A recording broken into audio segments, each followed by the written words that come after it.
मंगलवार को हिंद केसरी एवं अर्जुन अवार्डी संजय पहलवान ने बीजेपी पार्टी को अलविदा कह दिया है।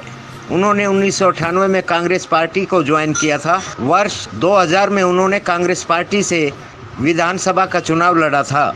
उन्होंने बताया कि बीजेपी पार्टी के चुनावी वायदों से प्रभावित होकर कांग्रेस पार्टी को छोड़ दिया था। बाद में वर्ष 2014 में बीजेपी पार्टी को ज्वाइन कर लिया था। हिंद केसरी संजय पहलवान ने बताया कि बीजेपी पार्टी देश का भला कर सकती है, इसलिए उन्होंने बीजेपी पार्टी में आस्था दिखाते हुए पार्टी में शामिल हुए थे। लेकिन बीजेपी पार्टी ने भी देश के किसानों का बुरा हाल कर दिया है, जिससे दुखी होकर उन्होंने 27 अप्रैल को बीजेपी पार्टी को अलविदा कह दिया है। उन्होंने बताया कि आने वाले समय में जो पार्टी देश हित के लिए काम करेगी, वे उस पार्टी के साथ जुड़कर जनता की सेवा करने के लिए तत्पर रहेंगे। मेरा गांव मटिंडू, डिस्ट्रिक्ट सोनीपत, हरियाणा, और मुझे भारत सरकार ने अर्जुन पुरस्कार दिया और हरियाणा सरकार ने मुझे भीम अवार्ड दिया। और 10 साल में भारत केसरी रहा, एशियन गेम्स में Commonwealth game 3 time Commonwealth champion रहा। और मैं यहाँ से विधानसभा का चुनाव भी लड़ा था 2000 में कांग्रेस पार्टी से। उसके बाद क्या हुआ, 2014 में मैंने 1998 में कांग्रेस पार्टी ज्वाइन की थी, जैसे मेरी रेसलिंग ख़त्म हुई। उसके बाद मैंने 2014 में भारतीय जनता पार्टी के राष्ट्रीय अध्यक्ष थे राजनाथ जी। राजनाथ जी से मुझे बुलाया, मैं उनसे मिलके, और मैंने सोचा कि बीजेपी पार्टी एक ऐसी पार्टी है जो राष्ट्र हित के बारे में सोचती है, देश के बारे में सोचती है। मैंने 2000 में, ये मेरे पास मेंबरशिप है,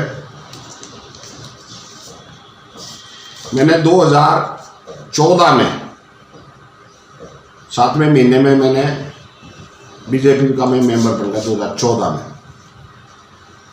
उसके बाद मैं सोचता रहा कि देश में कुछ बदलाव आएगा, देश में कुछ तरक्की आएगी, कुछ विकास होगा। लेकिन अब पिछले दिनों कई 6 महीने से जिस ढंग के हालात इस देश में इन 2 पहलवानों ने बना दिया। मैं तो पहलवान ही कहूँगा क्योंकि खुद पहलवान रहा हूँ। एक तो सबसे बड़ा पहलवान मोदी जी जो हमारे देश के प्रधानमंत्री हैं, और दूसरे होम मिनिस्टर जो दोनों के दोनों गुजरात से आते हैं। वो यहाँ पे मेरे ख्याल में देश चलाने की बजाय वो बिजनेस ज़्यादा कर रहे हैं। उद्योगपतियों को बढ़ावा देना, हमारे किसान जो देश की रीढ़ की हड्डी हैं, किस ढंग से बॉर्डरों पे भूखे प्यासे बैठे हैं।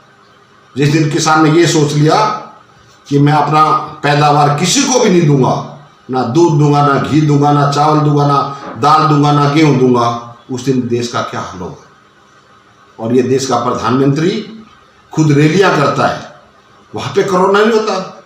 हमारा देश आज कितनी भयंकर महामारी से गुजर रहा है। बंगाल में जाके रैली करते हैं, वहां लाखों की भीड़ इकट्ठी करते हैं, और दिल्ली में आके डिस्टेंस का पालन देते हैं। ये कैसी राजनीति है। तो मैं आज इस बीजेपी से हाथ जोड़ के अलविदा बोलता हूं, और मैं आज आज़ाद हो जाता हूं इस बीजेपी से, और अगली लड़ाई लड़ने के लिए, इस देश को बचाने के लिए, इन किसानों को बचाने के लिए जो अगला निर्णय होगा, मैं अपने भाइयों के साथ बैठ के, अपने इलाके के लोगों के साथ बैठ के, खिलाड़ियों के साथ बैठ के, मैं भविष्य में इस देश तरक्की की राह पे कैसे आ सकता है उसके बारे में सोचें। SS शर्मा की रिपोर्ट। खाने को चटकारेदार बनाना हो तो आज ही ले आइए CBH का पुदीना चटनी मसाला। नेचुरल पुदीने से बना ले चले आपको नेचर के अलग बेहतरीन पुदीने के जायके की ओर। अब खाना चटखारे से खाइए। CBH मसाले का पुदीना चटनी मसाला। CBH मसाले, स्वाद अनोखा, बात अनोखी।